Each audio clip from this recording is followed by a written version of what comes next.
नवोदय विद्यालय में हम लोग चर्चा कर रहे थे अंकगणित में। तो आज का टॉपिक हम लोग लेते हैं दशमलव संख्याओं की गुणा और भाग। वैसे तो आप सबको पता ही है, लेकिन आसान तरीके से कुछ समझाने की यहाँ पर कोशिश करते हैं हम लोग कि दशमलव संख्याओं की गुणा और भाग कैसे करते हैं। ये बहुत साधारण सी गलती है जो आप लोग बच्चे जो है करते हैं। दशमलव, अब उस पर चर्चा नहीं करेंगे दशमलव संख्याएं बनी कैसे। तो दशमलव संख्याओं की गुणा में क्या होगा और भाग में। अब आपको पता है कि गुणा और भाग में दशमलव की शिफ्टिंग होती है, यानी दशमलव जो है एक तरफ से दूसरी तरफ जाता है। तो पहले तो इस चीज में हमको कंफ्यूजन नहीं होना चाहिए। जब दशमलव की गुणा होती है, दशमलव की मतलब दशमलव संख्याओं की, तो दशमलव जो है हमारा गुणा होने पर हम लोग कह सकते हैं कि जो दशमलव है वो दाहिनी तरफ बढ़ जाता है। ऐसा हम लोग कह सकते हैं आपको समझाने के लिए। और जब भाग होगी तो भाग होने में दशमलव जो है ये बाईं तरफ शिफ्ट हो जाता है, बाईं तरफ खिसक जाता है। हालांकि खिसकता नहीं है, लेकिन समझाने के लिए ऐसा बताया जाता है। अब इसको याद कैसे रखना है। गुणा, गुणा जब भी करते हैं तो क्या होता है, संख्या बढ़ती है गुणा करने पर।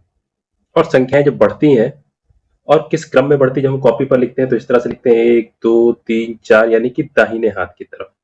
तो गुणा मतलब संख्या बढ़ेगी, बढ़ती किधर है, दाहिने हाथ की तरफ। इसका मतलब जब दशमलव संख्याओं की गुणा होगी तो हम ये कह सकते हैं कि दशमलव जो है दाहिने हाथ की तरफ बढ़ेगा। और भाग में जस्ट उल्टा। भाग, तो भाग किसी भी चीज को जब करते हैं तो संख्याएं घटती हैं, मान घटेगा, यानी कि दशमलव बिंदु की शिफ्टिंग जो है बाईं तरफ होगी। अब ऐसा कह सकते हैं, ये पूरी तरह से सही सिद्धांत नहीं है, लेकिन आपको समझाने के लिए ऐसा कहा जाता है। जैसे वास्तव में दशमलव शिफ्ट नहीं होता है। जैसे हम लोग एक प्रश्न ले लेते हैं यहां पर 0.3। देखिए पहला वाला जो 0 लिखा है वो इसलिए लिखा जाता है जिससे कि दशमलव की स्थिति स्पष्ट हो जाए। जैसे हमने लिखा इस तरह से 3.3, तो इसमें ये हो सकता है पता नहीं दशमलव लगा है कि धोखे से हो गया ये। फिलहाल 0.3 की गुणा जब हम लोग 10 से करते हैं, अब इस गुणा को करने का तरीका हम लोग समझेंगे। अगले पेज पर हम लोग देखते हैं 0.3 की गुणा 10 से करी गई। वैसे तो आपको पता होगा। अब यहां पर हम करते क्या है, इस दशमलव को थोड़ी देर के लिए भूल जाते हैं। जो दशमलव बिंदु है इसको हम लोग थोड़ी देर के लिए भूल जाए। अगर भूल जाए तो हमारा क्या बचा, अब हम देखेंगे हमारी गिनती बची 3 और इधर बचा 10। 3 और 10 की गुणा कर लें 30। अब हम दशमलव को भूले थे, दशमलव को हम लोग वापस जो है फिर हमें लाना है।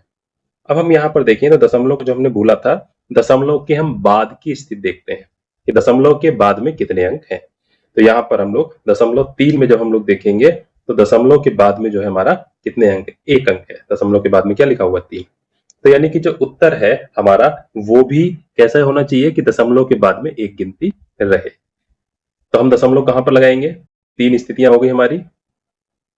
यहाँ पर भी दशमलव लग सकता है, यहाँ पर भी, और 3 के पहले। अगर 3 के पहले दशमलव लगा दिया तो दशमलव के बाद 2 गिनती हो गई। 0 के बाद दशमलव लगाया तो दशमलव के बाद में कोई गिनती नहीं। यानी 3 और 0 के बीच में अगर दशमलव लगाते हैं तो इस तरह से हमको देखने में आएगा कि दशमलव के बाद में एक गिनती हमारी है 0। तो यही यहाँ पर सही है। अच्छा, अब शिफ्टिंग की बात जो अभी कहा था कि गुणा करने से दशमलव जो है दाहिनी तरफ खिसक जाता है। कैसे, पहले हमारी गिनती क्या थी 0.3, जिसको कि हमें 10 से गुणा करनी थी, और गुणा करके उत्तर क्या आया हमारा 3.0।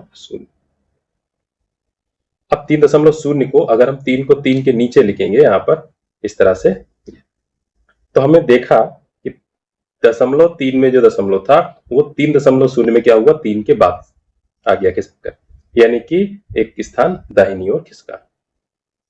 ठीक है, इसको इस तरह से भी कई सारे तरीकों से समझ सकते हैं। अब भाग पर आते हैं हम लोग। जैसे 0.3, इसको हमें 10 से भाग करनी। भाग करने पर क्या होगा, दशमलव एक स्थान बाईं ओर खिसकेगा। ये बताया था भाग करने से गिनती कम होती है, कम होने में बाईं ओर खिसकेगा।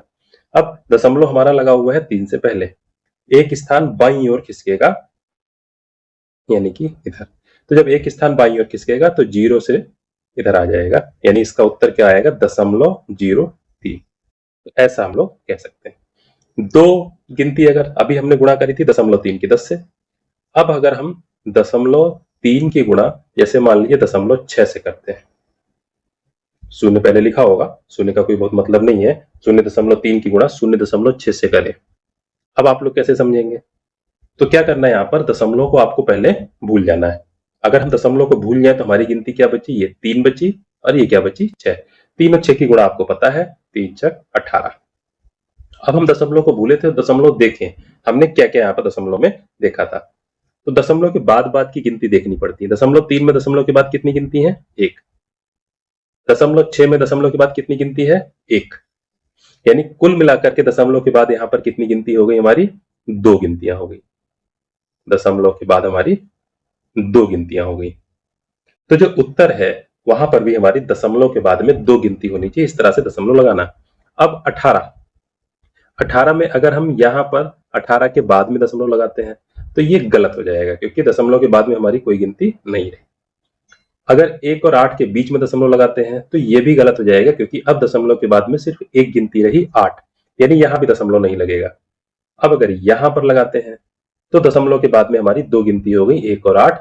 और ऐसा हमारा जो गुणा करी थी उनमें भी निकल रहा था कि दशमलव के बाद 2 गिनती होनी चाहिए, तो उत्तर में भी ऐसा हो गया, यानी कि इस प्रश्न का यही उत्तर सही है।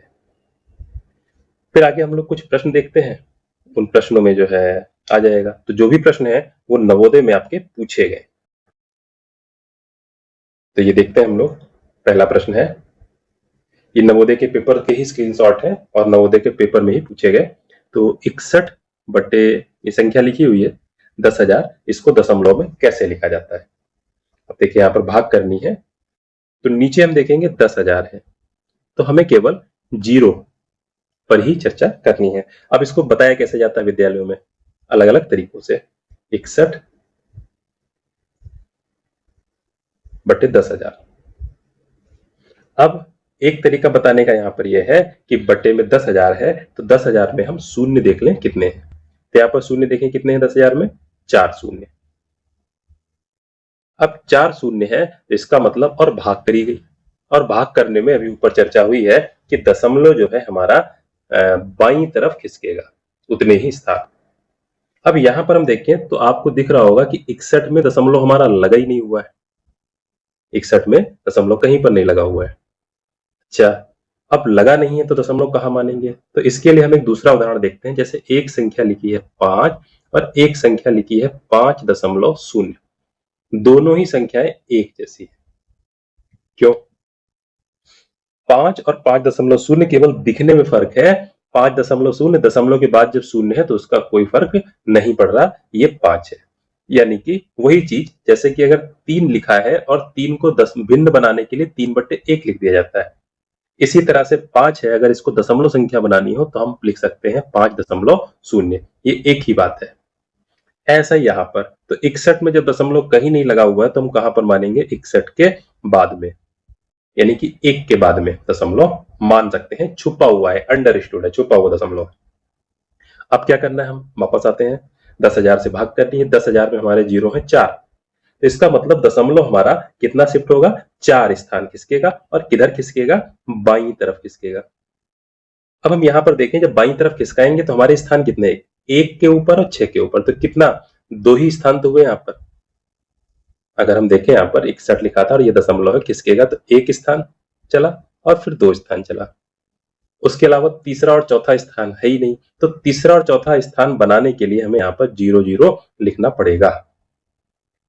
तो अब ये तीसरा स्थान खिसकेगा तो 0 के बीच में आएगा, फिर चौथा स्थान खिसकेगा। इस तरह से 4 स्थान खिसक जाएगा। यानी कि इसका उत्तर क्या आएगा? दशमलव को अगर हम 4 स्थान खिसका दें तो हमारा क्या बनेगा? 0.006 अब देखिए 61 में क्या हुआ था? 1 के बाद में दशमलव लगा था, और यहां से ये खिसका है 1 स्थान, 2 स्थान, 3 स्थान, 4, तब यहां पर पहुंचा। यानी कि यही इस प्रश्न का उत्तर हो गया। अब जब नीचे हमने जीरो के हिसाब से देख लिया तो नीचे हमारा क्या बचा रह गया था? केवल 1। यानी हमारा उत्तर क्या हो गया? अब 0.0061 बटे 1, बटे में 1 जो है लिखा हो चाहे ना लिखा हो, उसका कोई फर्क नहीं पड़ रहा, तो हमारा उत्तर हो गया 0.0061। और दशमलव हमारा दिखाई पड़े, स्पष्ट रहे, इसके पहले और शून्य लगा देते हैं, इसका कोई महत्व नहीं होता दशमलव के पहले अगर खाली शून्य लगा हुआ है। तो ये हमारा उत्तर हो गया 0.0061। तो 0.0061। ठीक है, तो ये इसका विकल्प हमारा डी वाला सही हो गया। तो इसका विकल्प डी सही है। अब इसके बाकी प्रश्न हम लोग, वीडियो थोड़ा लंबा हो जाएगा तो इसके बाकी प्रश्न हम लोग अगले वीडियो में करते हैं और फिर अच्छे से समझते हैं।